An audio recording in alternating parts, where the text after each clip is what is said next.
everyone, you have made it to lesson 9, and we revised in lesson 8 a little bit about tones and variations of light, and we want to translate that lesson into a painting. So you can follow along as I translate my drawings into a painting. Let's have some fun painting!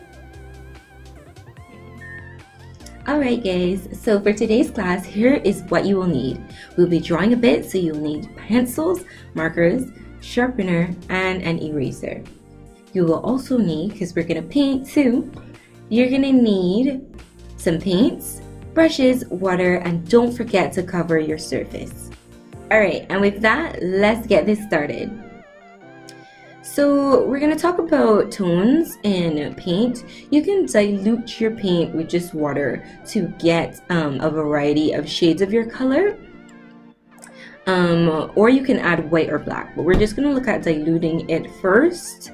And then we're going to draw 3 petals. They're kind of going to divide this round shape that we're aiming for into thirds. And then in the spaces left back, we are going to remember to mark your first 3 petals with dashes in the center.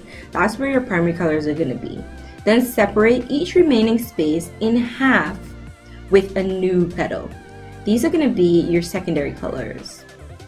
The last set of colors you're going to do will be in the remaining spaces, and these will be called your tertiary colors. These are colors mixed with 1 primary color and 1 secondary color. So that's what these last petals are for. Now we have everything mapped out. We want to make sure and shape the petals a little better. This is much easier than using a ruler to try to get a perfect circle divided into 12 pieces. Yeah, so I like to do this way for beginners and kids especially, because that way we get through this theory a little faster than spending an entire lesson doing this color wheel with rulers and so on. So shape your petals out a little better. We're going to go over them with marker, but you want to press a little bit medium to soft on the pencil so that if you have to erase, that it's easy to remove. You're going to place a tiny S in all of the petals that are directly opposite the petal with a dash, which is the primary color. These are your secondary colors. On the color wheel, secondary colors that are exactly opposite their primary color are called complementary colors. And these colors work really well with the primary color they're opposite. So you're going to learn how these colors relate to each other to make for better paintings.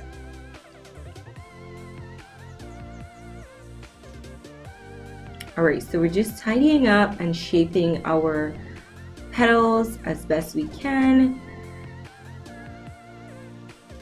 And you want to take your time to do this. They don't have to be perfect, but you do want it to look nice when you look back through your sketch pad, so it's easier to understand. Now, to ensure that you understand, there are more simplified versions of the color wheel. So we're going to do one that's a little easier for those of you who may have been struggling. So you start by drawing the same 3 petals again. 1, 2, 3. Try to get them so that they're not directly opposite each other, so that there's like a blank space opposite each petal. Mark them for the primary colors of the marking, and then you only have to fill in 3 additional petals. This is only primary and secondary colors, and because secondary colors are complements of their primary color, so this color wheel only covers those 3 things, sorry. So that makes it a little bit easier. You might want to draw both so that you can easily recognize the different types when you see them, and you're not like, oh no, that's not right because the other one is more complex, or oh no, that's not right because it's supposed to be a lot simpler than that. So you want to be careful to have these both. If you only have one, let it be the little simple one if you were really struggling. But you want to be able to understand how the color wheel works in terms of making better better paintings going forward, and putting together good colors that will work well. So we're just going to go over all the nicest bits of the outline with marker. I'm still making mild corrections as I go ahead with my marker. So you see, I'm not quite following the line. If I realize I could make it a little bit better. So we're going to do that do that marker outline around each petal, and then we are going to make this a little bit tidier. Alright, we're just about finished outlining this first one, so we're gonna move on, tidy, to our larger color wheel. So we're gonna start by marking out all of our little meaningful markings, the secondary colors, the primary colors. Oh, I forgot to put the S's, the dashes, the markings over the dashes, and the S's in the more simplified color wheel. So I'll do that now, you do that too, and then we're gonna go over everything with a nice crisp marker line so that our notes look fire, you know, look especially great. So yes, this color theory does really help. So you want to pay attention to it and make sure that you're doing it nicely so that when you look back it makes sense. So the first set of colors, we're going to discuss the primary colors. They can't be mixed by using any colors. You have to get them straight out of the tube, straight from your art shop, or older artists used to get these colors straight from nature by like crushing red flowers and adding special chemicals to make pigments. But we're lucky that in this age we just go to the art supply shop and pick up a tube of paint and get working from there. We don't have to go through such a labor-intensive process to make our pigments, but we want to be aware and appreciate the theory behind these pigments. So if somebody asks you how you mix red, you'd be like, are you crazy? You don't mix red, it's a primary color. If somebody asks you how you mix blue, it's like, really, you cannot mix blue, okay? And if somebody asks you how you mix yellow, it's like, no, you cannot mix yellow. These are the primary colors. So with that, I'm gonna go over to my tones. This is just, I made the last one shorter because it was a bit big with the marker. You can do this with a ruler if you're really tidy about your work, but I'm just roughing it in because I want to get to the drawing and painting part. So for me, theory is like, you know, important, but I'm not going to don't spend all day doing this, okay? Just have the information down. And yeah, if you can make your little boxes even, if you're that type of person, make your notes very you, because we have a few more notes to go through while going through these lessons. So now I'm going to erase all the pencil lines. See how much tidier my notes look now that I'm making everything nice and crisply crisp. So yes, just press really hard on the eraser and try to get just the marker lines left back. Alright. Good job, guys. So we're gonna dust off and blow away our eraser.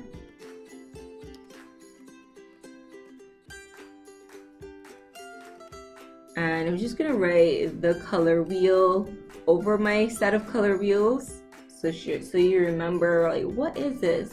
And like, oh, she said, yeah, she said it was a color wheel. Sorry if you're American about that U in color. We go with the English style of writing here in Barbados, and then tones. So write it so it makes sense for where you are, okay? So tones are the different grades of color between light and dark. So we're gonna look at that using some water. So I'm just going to write it simple next to this color wheel so that it is comprehensive when we look back, or understandable when we look back. Okay, so we're going to start putting our colors together. Again, red, yellow, and blue are the three primary colors. So we're going to start with red, and you're just going to fill that in one of the petals with the dash.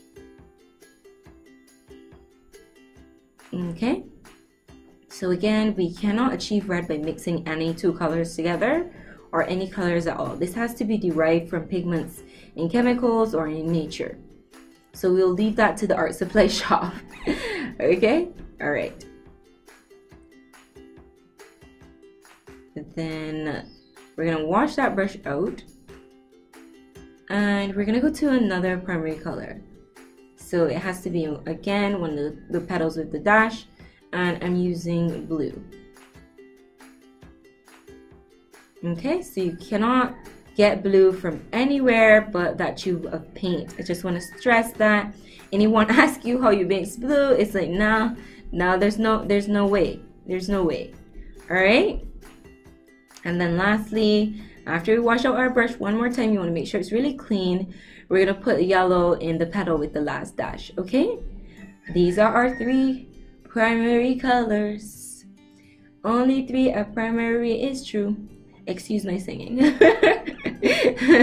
So I hope that little jingle helps you to remember, and I'm just being silly. So yeah, we're not going to go through the process of mixing these colors. I just want you to understand the combinations. So if you do mix red and yellow together, you will get orange, but that will take us a really long time. So we're just going to use, if we have it from the tube, we're just going to use it straight from the container. But if you don't have it and you just have red and yellow, you can mix it. Okay, so we're gonna mix red and yellow, 2 primary colors, to make a secondary color, which is called orange. Okay, and orange is the complementary color for blue. So if you want something blue to really pop, then you can add a touch of orange somewhere. It doesn't have to be the same brightness of orange. You just know that the contrast between orange is like a warm color and blue is like a cool color, so that tension creates beautiful compositions, and that works for all of the complementary colors working together. So complementary colors, blue, orange. We're gonna do some more as we go ahead. Okay, so the next color that is a secondary color is purple. So how do you make purple? You make purple with blue and red. So these are colors that you can mix using the primary colors, 2 of the primary colors, thus the word secondary, because you know sec is kind of like the symbol for 2. So we have purple filling in our petal opposite yellow, and because it's yellow on opposite yellow on the color wheel, it is the complement of yellow. So purple complements yellow. So they're complementary colors together.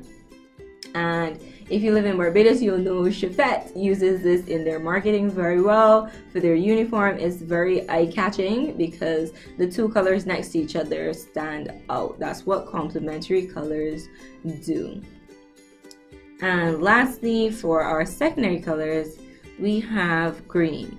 So if you do mix yellow and blue, you will get a nice shade of green. So you could do this if you don't have green straight from the tube, as I said.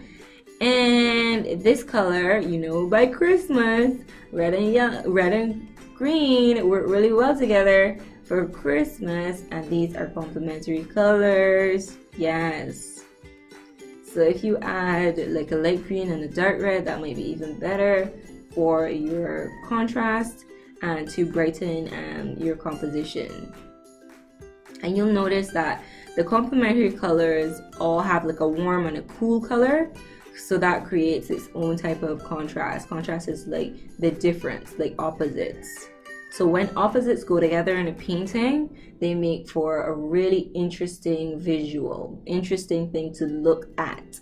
So that's why this theory is important, because you want to make sure that you know how to make your paintings more interesting, right? Alright, so now for tertiary colors. When you mix a primary color and a secondary color, you get a tertiary color. These colors are more complex, and then they create variety. Alright, so I'm going to take a little bit of purple, a little bit of blue. I'm using my cover so I don't get all my paint all mixed up. And I'm just going to blend that to get this nice medium color right on my paper in my sketch pad. And you can see this color is a strange place between blue and purple. It's like, which one is it? Which one is it? So that is blue purple, or you can call it purple blue. There are specialty names for these colors, but we're not going to go into that because these names are not common in your artistic practice anyway. So you just need to know that this is a purple and blue mixed together kind of color. So, and it creates for more complex, more interesting paintings when you mix those colors and you get some variety going. Yeah.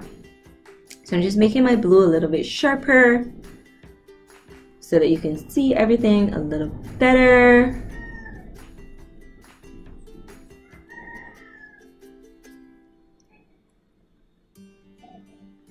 I'm gonna do this for my purple also. I got my S's lost a little bit to mark the secondary colors, so you can always go back and put them back in. Once I think I repeated that enough times what they mean, so that you can easily put back in the meaning. So if you want to write the word secondary on it, you can do that too. So I'm going to put a little green down now, and I'm going to add a little blue. So this greeny blue color is another tertiary color. One primary, one secondary.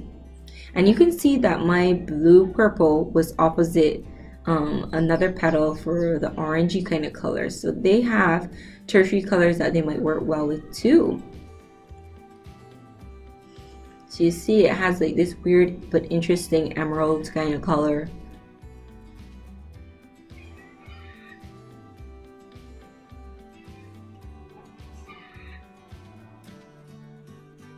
Alright. So we're gonna mix yellow and green, and this is gonna give us an interesting little tennis ball type green.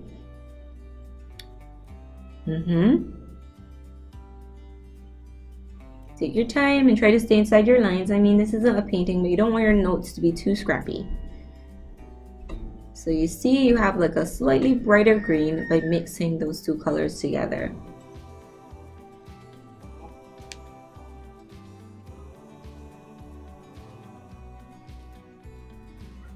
If you're mixing colors, you do want to mix like a nice amount so that you don't have difficulty getting back the color. Sometimes I put like plastic wrap over my palette overnight, or put it in a plastic bag so that I don't lose the color I was working with.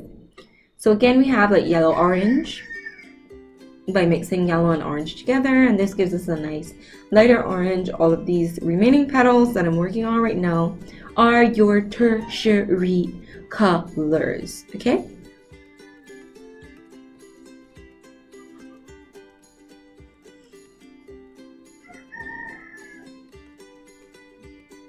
Alright, I'm just covering back down my colors. So when you mix orange and red, you get red-orange. The color names of tertiary colors on a basic level can be quite simple, but then there are some pretty long and complex names for these. Like I said, we're not going to get into that because it can get a little bit confusing and it's very difficult to commit to memory, even for me. So give that a good mix, and there you have it. Look at our color wheel.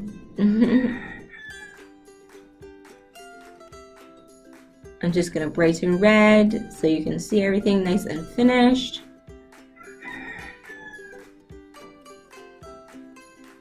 If you mix your three primary colors together, you are actually going to get brown. So if you ever don't have brown, you can mix it that way. Here we go with purple and red to make this red purple. And that's a pretty color, isn't it? Very cool. Well, like I said, after this red purple tertiary color, to get brown, you mix red, blue, and yellow together. Then you can add white or black to make it a tan or a lighter brown or darker brown. So for the tones, we're going to show how just diluting a color can give it a range. That's what I want to look at today. So we start with the color at its maximum pigment straight out of the tube or the container. Don't add any water. Just spread it thick like how it is. And then we're going to add a dip of water, and we're going to spread it out a little thinner. And you're going to see that just water alone lightens this color. So I'm just going to keep adding water as I go across to show the range of colors I can get with just one acrylic paint. So it's getting waterier. I'm not adding any more paint. I'm just adding more water as I go across. You couldn't see my last like slight pink, but it was there. It looks like just white on the camera, but just get as many ranges as you can out of your tones. There I have at least 4, and then white. I was aiming for 5, but you really can't see the last one on camera, so don't worry about that too much. Great job, guys. And with that, we're going to take a little break. You can finish up, or you can take a little break to play here now. Okay, it is break time, and we're gonna do some Legos, and we're gonna laugh at the trampoline a little. All right, break time. This hand piece of Legos. Calm down for a minute. And he. Don't fight her for it. Yeah, a different one. Supposed to be at this. But there's no. But you can't snatch it because she had it first. Just because you want it. Well, you guys are having a conversation at the gas station.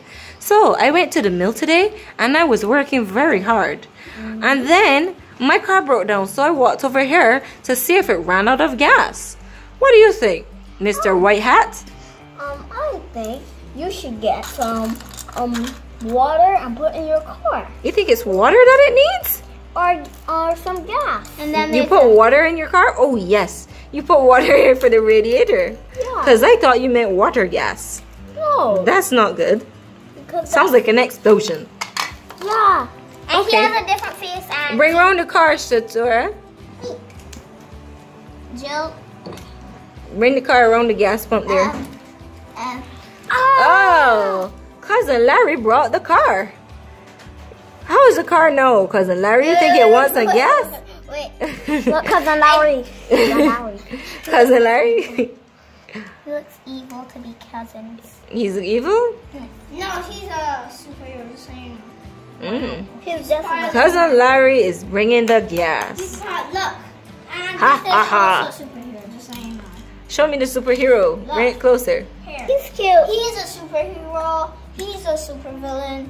He's a supervillain. Yes, he is a supervillain. Jill, there's something supposed to be here for the tire. Yes, I know. Legos are awesome. Legos are awesome. Everything is awesome. Not sponsored by Lego. Totally. Totally not sponsored by Lego. Not today. Not today. Some other day. I'm gonna make a talk. This is Cousin Larry now when he gets angry. This is Cousin You might want to turn your skirt away, Sotora. Oh, turn it that way. Oh, wow, that's cool. Do it again.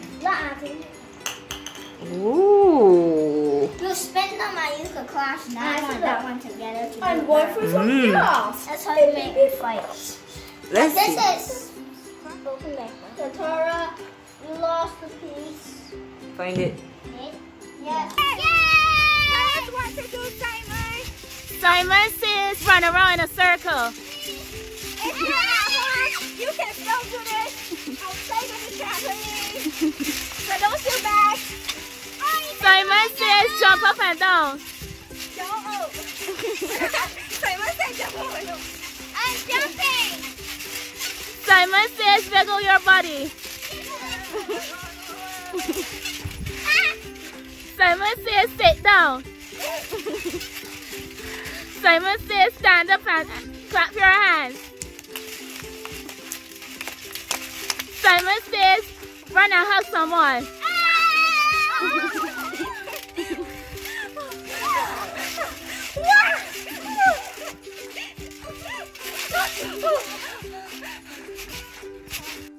Okay, so let's get into it. We are going to do a nice practice painting to show the transition between drawing and painting, and when we've got it, we're going to do this on canvas. So let's start with our basic apple shape. You can do the outline based on the drawing you had, or you can follow along with me. So this is my outline and my basic shadow, and I added a line about halfway up my shape for the surface that my apple's going to be on. I tried adding like a fun little clock or sun or something in the background, but then I found it distracting later, so don't worry about that too much. Alright, so the stem was kind of like towards the front and centered, so I draw my little C shape for the stem, and then I draw the stem coming out, and I'm just gently marking out the area for my highlights. This always helps, even if you have to erase it later. Yeah, making mine a little softer. Alright, so you might not be able to see them, but I can. So you just want to gently mark in where your highlights were on your drawing. And when we're going to start with the main color underneath this apple, which is yellow. So when you're painting, just avoid the spots that were white, that were your highlight. So I'm going to paint around where my highlight was. And I'm going to leave that largely white. There are a few smaller highlights on the left side that I left out as well. And I'm varying the tone of the yellow. So you want to put down your yellow a little bit uneven, because things capturing natural light tend to be a little bit inconsistent in terms, or a little bit up and down in terms of their tones. So you don't have to make a perfectly flat wash of your red. Try to keep some texture, some difference in the shades of yellow, sorry, not red, in your painting. I'm gonna put a light wash of yellow in the background, mostly because like this helps to tie everything together.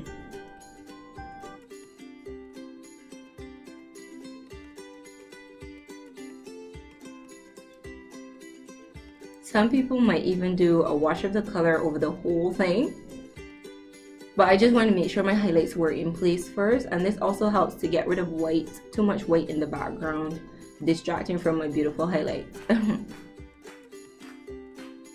So I'm going to do the same watery coat of blue now at the bottom. You can make different color choices if you want, but I just wanted to have that difference, contrast between warm and cool colors as we would have discussed before.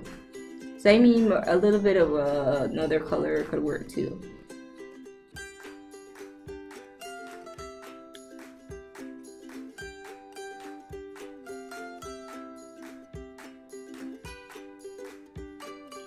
Alright, so I'm just making sure we have that nice light coat of blue.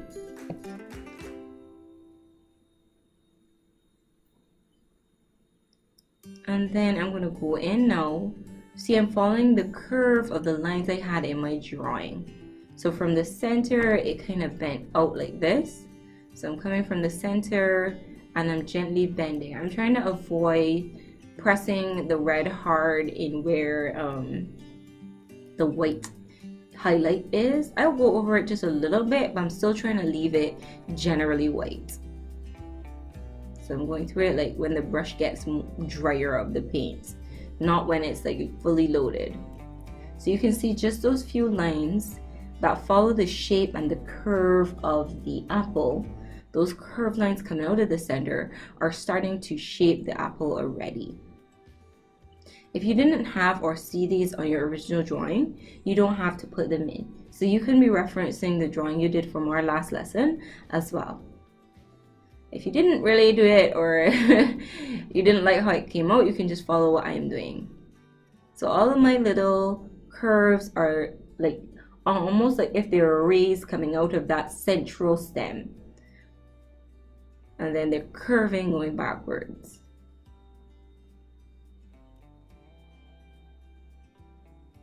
This is not the easiest lesson, I'll admit, so that's why we're doing it in our sketch pads, so that we can have some practice at it. So around my edge was a little heavier on the red, so now I'm coming back a little bit heavier, a little less water, but I'm allowing the spots over the white to be thin. So when you're running out of paint is when you can connect the dash line over the white spot. And I'm deliberately making the bottom a darker shade of red or a heavier coat of red than everywhere else. And you're paying attention to your edges while you're painting. Make sure that you keep the outline as straight as possible. So see here how I'm bending from the top line. It's kind of like curving in. If you look at your apple, if you have this type of apple, or if you look at your drawing of your apple that we discussed before, that's what's happening to the pattern of red that's on the outside. So see, I'm only pulling over the white here where my brush is dried out or only has a little bit of paint in it, so that it will appear lighter. And you can see that this painting is getting very strong now. So I'm going to keep doing this, gently bringing in the lighter coat of red over the highlight. Pay attention to your edge as you're going along.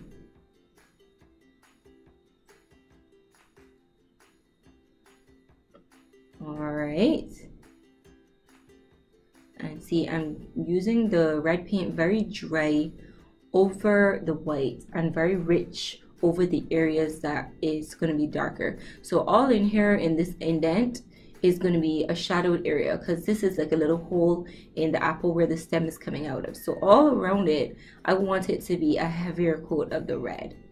And then this lighting that's coming is mostly towards the center, so I want the edge to be darker on both sides of the apple. So to make it appear a little darker, I use the red a little heavier so that it looks a little bit more like it's coming from dark to light. I went back into my yellow and I'm just gonna close in this highlight a little bit. Now that I have the darker red, I can bring in yellow as a lighter color a bit more, and I'm going to take away some of this white. One problem that we have in student drawings quite often is that there is too much white left back. Try to save your touches of white for just the highlight. Okay? It's not very often, unless the object itself is white, that there will be more of like white than the brighter colors.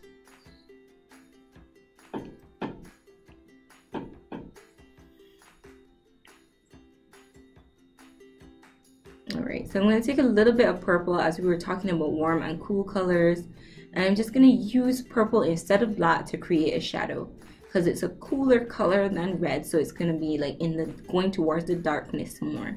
Using a brighter color or lighter color than black in your shadows helps to give you depth, because if you just use black, it's going to flatten everything. But as we discussed in the previous video, there's shadows in shadows. So I'm just starting that shadow with a little bit of purple. It'll get gradually darker progressing towards black. So just the left edge of my apple has a little bit more of an outline, and I'm going to draw a little bit of an outline around the stem, just to start to bring it up with the same red I just had on my brush.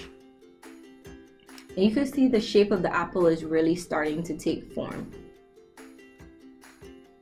If you were frustrated or your painting is not going well, you can easily just start over, because this is your sketch pad and you like to see a lot of different changes and attempts in a sketch pad, so don't settle. So I'm going over the bottom side of the stem where I assume there will be a shadow, or where I can see there's a shadow from my drawing, with brown paint.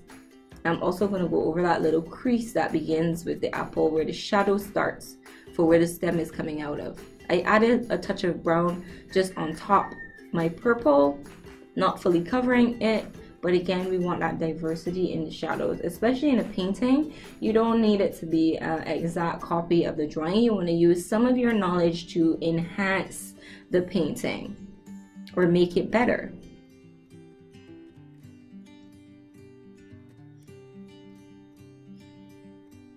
In painting, I did go over some of my extra bright highlights, so I want to come and put those back in with the super small brush, and on top of the color of the paper, I'm just going to go over with a little bit of white. I'm not covering all of the white from the paper, because then that gives me variety in terms of my white as well. So I'm just going over it like really roughly, leaving some spaces in between.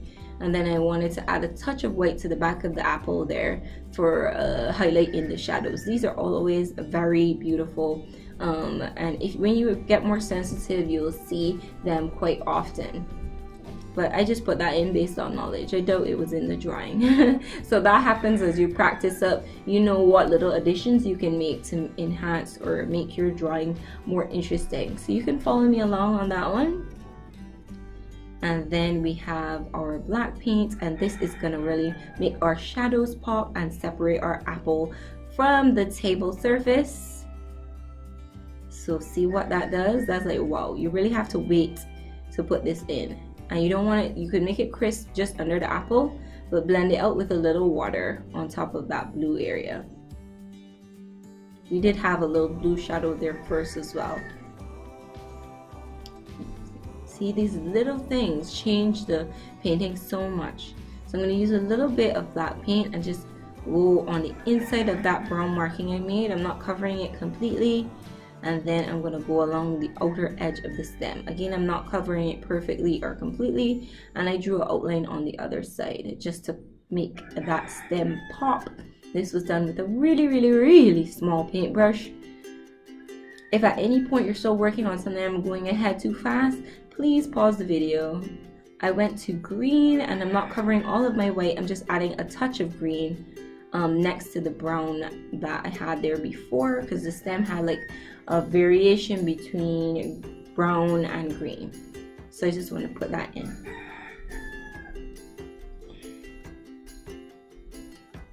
Alright, I'm just going to add a little bit more white to the front edge of my apple. I left the space between the yellow and the last highlight. And these brushy strokes following the curve again do help to pop my apple. One thing you want to remember about painting and drawing is that you are trying to make something look like it's raised up from the page, and the page is flat. So to achieve this, you might need to exaggerate your highlights and your shadows to create opposites, which creates a good shaping on your object.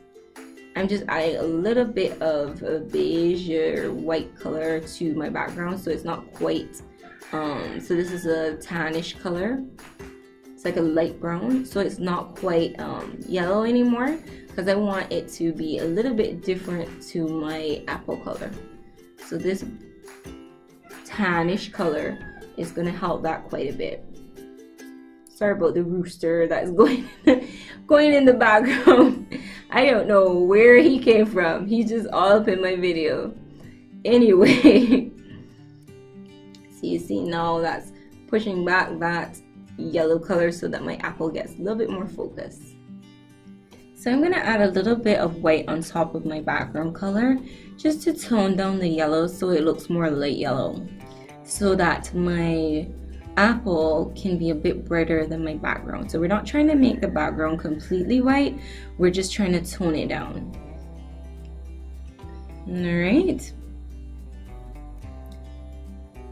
Alright, now we're done with that for now.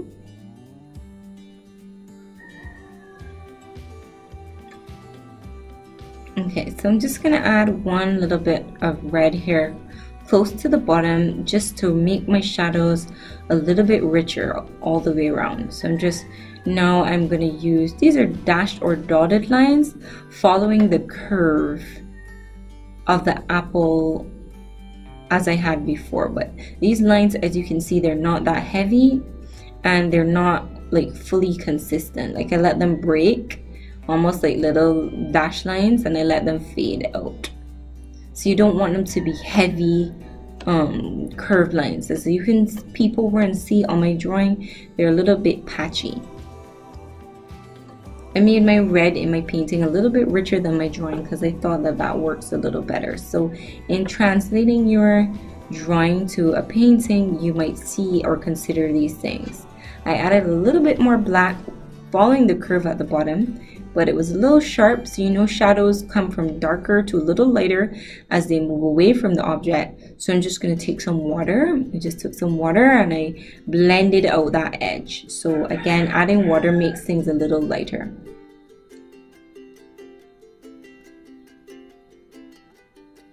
Now we're going to transfer our drawing to a canvas, because we ironed out all of the problems that we might have had with it on paper. So I'm doing this landscape when you hold the canvas where the long side is horizontal. That's called a landscape composition, and how my apple was in the sketch pad upright where the longest side is vertical is called portrait. I just add that in quickly. So I thought that a landscape composition now would work better in my painting, because I realized there was a lot of room at the top and the bottom of my sketch in paint in the sketch pad. I'm going to be a little heavier with the paint here now on the canvas, and I didn't draw since this is a finished bit, my highlights. I just paint around them where I know they are based on the fact that I have the painting reference right next to me, and I went through it more than once now because I drew it, then I painted it. Now I'm painting it in the final, most permanent form. I'm adding that wash of yellow to the background now.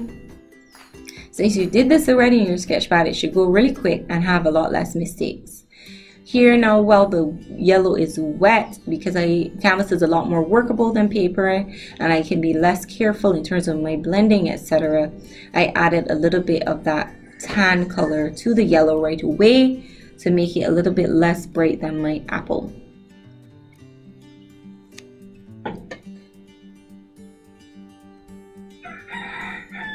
So I'm going to be mixing the two. I add a little water to help it spread.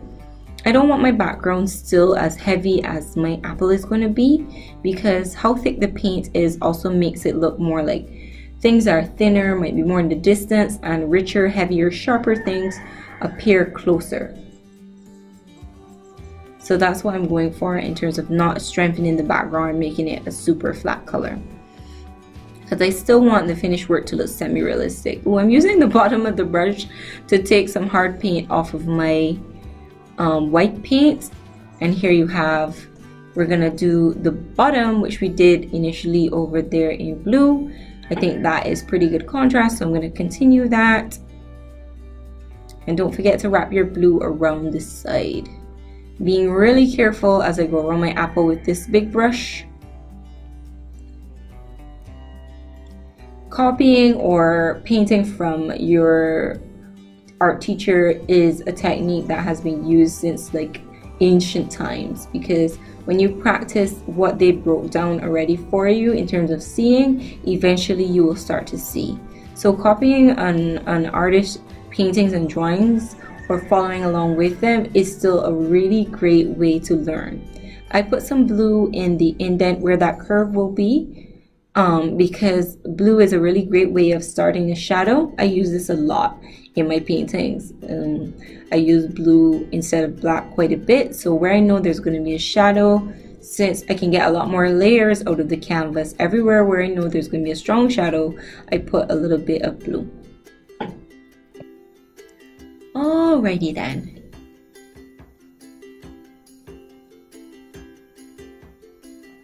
So we're going to start with working with our red paint. And here we're going to do it exactly as we did on the drawing. I hope you can remember. We're following the almost outer edge with our first curves. See, following along that outer edge. And then the curve is gradually going to get a little bit softer. So you see I'm bending a little bit less as I get towards the middle of my apple. And then in the middle it's almost straight, and then it curves and goes the other direction. So I'm just showing you how it radiates out from the center to start. And then I'm going to lengthen my lines, remembering that over the highlight, the red will fade. Okay.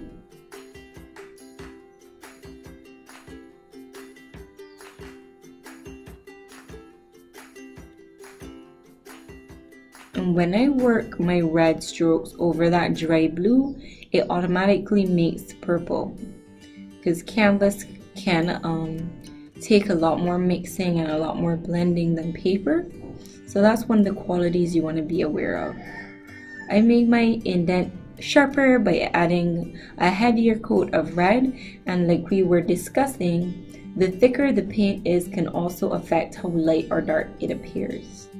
So for the highlights, you want to thin out the paint you're working with. I painted everywhere on my left side, avoiding filling in my stem, and I'm doing like a partial outline towards the front of the apple. Right, I'm going to take this around the top, making that edge nice and sharp.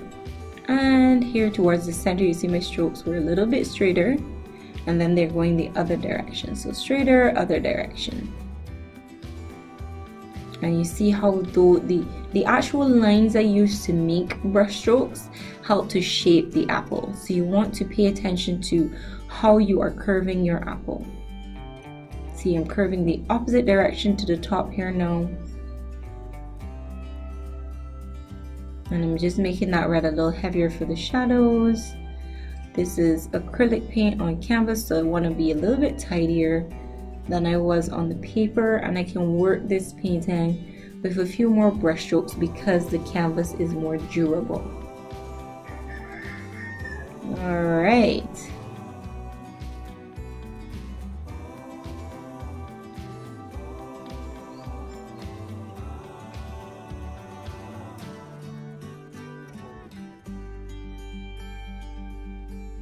So I'm leaving that red on my brush. I didn't wash it out. I'm going to add a little bit of blue. This will help me to get a purple color. So you see when I press into the brush and rub it a little harder, the colors automatically mix. Like we were discussing how red and blue makes purple. And I added a few strokes of that mixed color to my base curve. And I'm adding a little bit of that purplish red color. I didn't wash up my brush still, I just added more red to that indent where the apple curves in, and you can see how the shaping on my apple is really coming together. Again, excuse all of my chickens in the background. So I went on to white and I'm just copying the highlights that I had in the painting. Again, when you're doing your brush strokes, you want to follow the curves that you had there.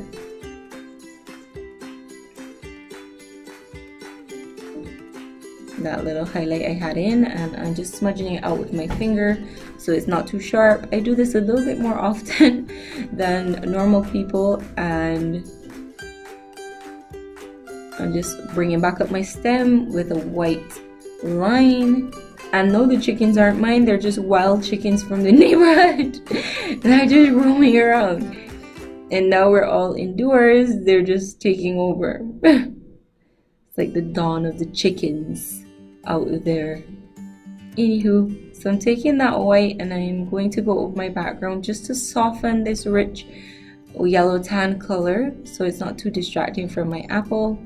And I'm leaving a little bit of the richer color right next to my apple, kind of helping my apple to pop just a little bit. So spread this really watery because you don't want it to look white, you want it to look like a lighter version of the color you had there. So if you add water, you'll get like a nice thin coat on top. So now I'm adding the blue shadow in. So I'm starting my shadow with blue. Always fan that out a little bit, don't leave it too sharp. There are some shadows that will be sharp, but in this case that's not what we had.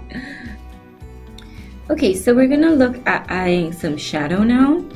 I don't really particularly like black, as I would have said before, so I'm gonna add some blue. Don't put that in the cover there, black is a really harsh color to my black. So I just mix them together a little bit. If you have a palette, you can do this.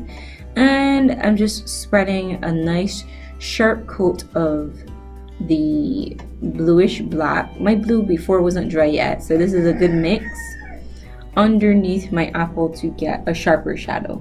I also added a little bit of this bluish black color to the indent just inside of that curve next to my stem. And I also outlined my stem just a little touch with it. Right? If I have any sharp edges, sometimes I just rub them with my finger. And I'm going to add a little bit of this shadow, same bluish black, to the base of my apple, just sparsely over where I had the purple and the blue before. So you work it backwards in stages. Work it towards the dark. As I was saying before, I like to work from light to dark. Alright, so we're getting that brush clean, and I'm going to go to a smaller, sharper brush. And I'm going to use some brown paint. And I'm going to redraw the edge of my stem nicely. So I have like a lumpy, bumpy top, and then I draw the line underneath for the shape of the stem. And I draw a thinner line above so you can see that outline for the stem. Then I'm going to go to green as we did before, and I'm going to add a touch of green to the stem because it does have a touch of green. I might make it a little bit richer than how it was on the original apple because that helps to enhance your paintings. You want it to look very vibrant and beautiful.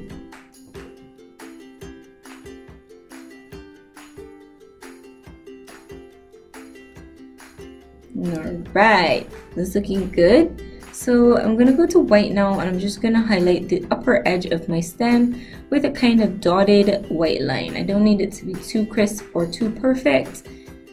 Alright. And now I'm going to go back in with some more purple. And And I'm going to curve that purple around the base of my apple, make it a little bit sharper. I'm going to add a little bit more purple to the shadow just under my apple. It makes for a nice variety of color in your painting, especially when it's like, you know, lightly realistic, semi-realistic. You can give it a little color vibe to make it more interesting and exciting to look at. So I want to add a little bit more purple to my, a little bit more blue, sorry, to the base of my apple. And again, we're going to work these shadows in with a little bit more black.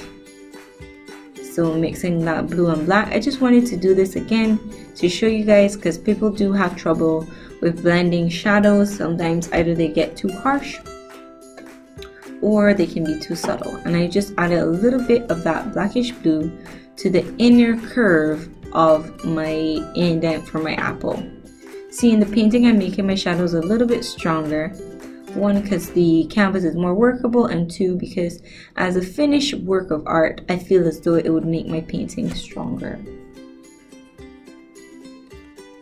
So I added that blackish blue to my shadow. Now we're going to wash out the brush and we're going to go to just plain old black, and we're going to sharpen this painting now. We're sharpening a partial of the top part of the stem and all of the bottom part of the stem, sharpening that inner curve, blending out the black just a little bit. Alright. And then we are going to have an extremely black outline where the apple meets the shadow.